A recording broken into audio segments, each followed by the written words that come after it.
10. Federal Indian boarding schools and Alaska Native villages. If provision is made for schools, Alaska Natives will become a valuable element in the development of a country rich in furs, fish, lumber, and minerals. U.S. Department of the Interior, 1886. The Federal Indian Boarding School Initiative investigation demonstrates that the Russian government, missionaries, and the United States established Indian boarding schools for Alaska Native children. The investigation shows that between 1819 to 1969, the United States operated or supported approximately 21 boarding schools in Alaska.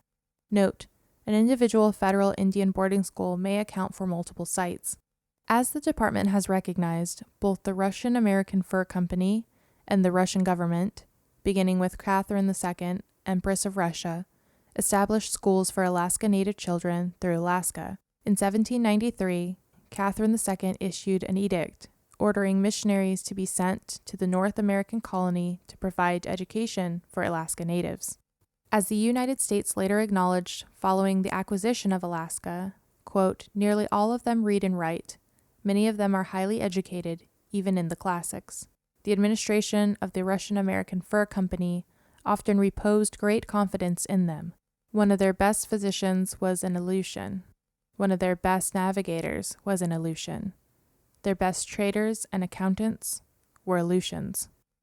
To obtain the territories that became Alaska, the United States entered into a treaty with Russia in 1867, but the treaty did not address the land tenure of Alaska Natives, clouding title of the majority of the land in Alaska deemed available. The schools sustained by the Fur Company representing the Russian government were disbanded. The schools once taught by Russian priests have one after another died. Between 1867 and 1884, only mission schools existed in Alaska. As the department later transmitted to Congress, the children of those who learned to read and write in Russian schools, deprived of schools by the neglect of the U.S. government, are left to grow up in ignorance. As a result, the department engaged and contracted with non-federal entities to commence Indian education in Alaska. Russia transferred to the United States in 1867 dockyards, barracks, hospitals, schools, and other buildings.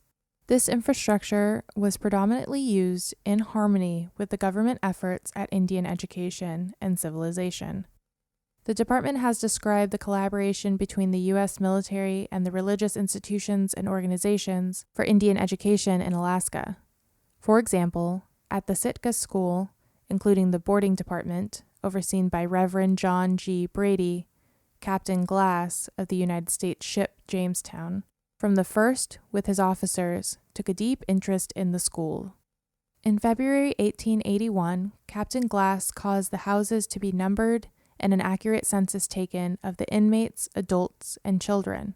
He then caused a tin label to be made for each child, which was tied around the neck of the child with his or her number, and the number of the house on it, so that if a child was found outside of the school, the Indian policeman or teacher took the number on the labels and reported them. The following morning, the head Indian of the house to which the absentee belonged was summoned to appear and answer for the absence of the child. If the child was willfully absent, the head man was fined or imprisoned. Early on, there was no variation in the education between Alaska Natives and non-Alaska Natives.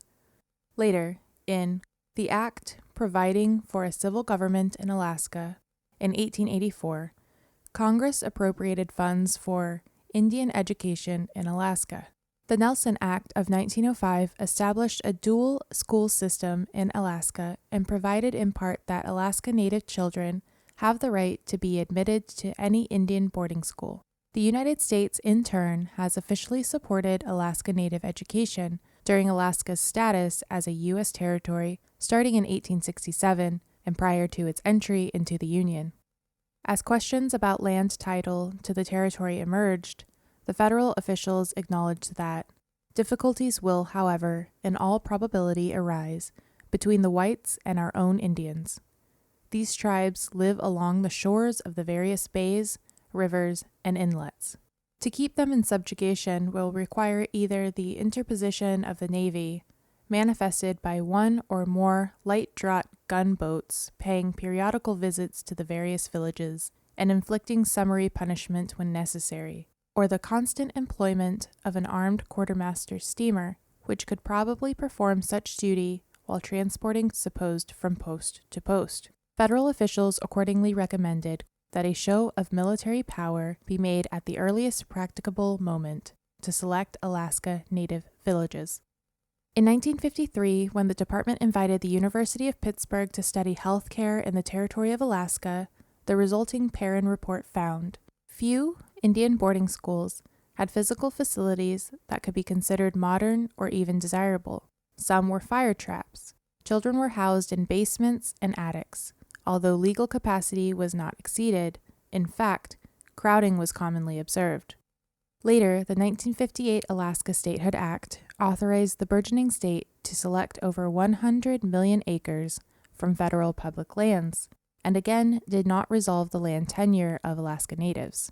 To face Alaska Native Aboriginal Territory claims, Congress enacted the Alaska Native Claims Settlement Act in 1971.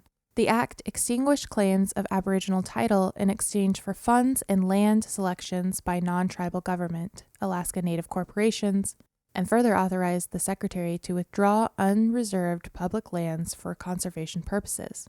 Congress, however, failed to authorize the withdrawals within the statutory time limit, leaving significant land tenure and jurisdiction questions unanswered. Then, in 1980, Congress enacted the Alaska National Interest Lands Conservation Act to fulfill both the Alaska Statehood Act and Alaska Native Claims Settlement Act by defining the delicate balance between federal, state, Alaska Native Village, Alaska Native Corporation, and private ownership and authority over 104 million acres of land in Alaska. While land tenure history deferred for Alaska Natives, the United States applied its assimilation policy to Alaska Natives after 1905 through Indian education, including federal Indian boarding schools. The Federal Indian Boarding School Initiative investigation shows that between 1819 to 1969, the United States operated or supported approximately 21 federal Indian boarding schools in Alaska. Note, an individual federal Indian boarding school may account for multiple sites, and an institution primarily operated or supported by a non-federal entity could qualify as a federal Indian boarding school if the institution met all four required criteria as described in the sections entitled Executive Summary and Developing the Indian Boarding School List. The department has identified the following federal Indian boarding schools in Alaska: Onvik Mission, Copper Valley Boarding School, Douglas Island Friends Mission School, Eklutna Industrial School, First Mission House, Fort Wrangell Tlingit Industrial School, Friends High School, Holy Cross Boarding School, Jesse Lee Home for Children, Anchorage, Jesse Lee Home for Children, Seward, Jesse Lee Home for Children, Unalaska, Kanakanak Hospital, Orphanage and School, Kodiak Aleutian Regional High School, Longwood School, Mount Etchgumbe Boarding School, Nunapitsinghak Moravian Children's Home, Seward Sanitarium, Sitka Industrial Training School, St. Mary's Episcopal Mission School, St. Mary's Mission School, Akularuk, St. Mary Mission School, Andreevsky, White Mountain Boarding School, William E. Belts Boarding School, Woody Island Mission and Orphanage, Wrangell Institute. In addition to boarding schools operated or supported by the Russian government, Alaska Native villages and their children experienced the federal Indian boarding school system for over a century. Given the unique historical experience of Alaska Native villages, the Federal Indian Boarding School Initiative provides an appropriate first step for intergenerational healing for Alaska Native villages.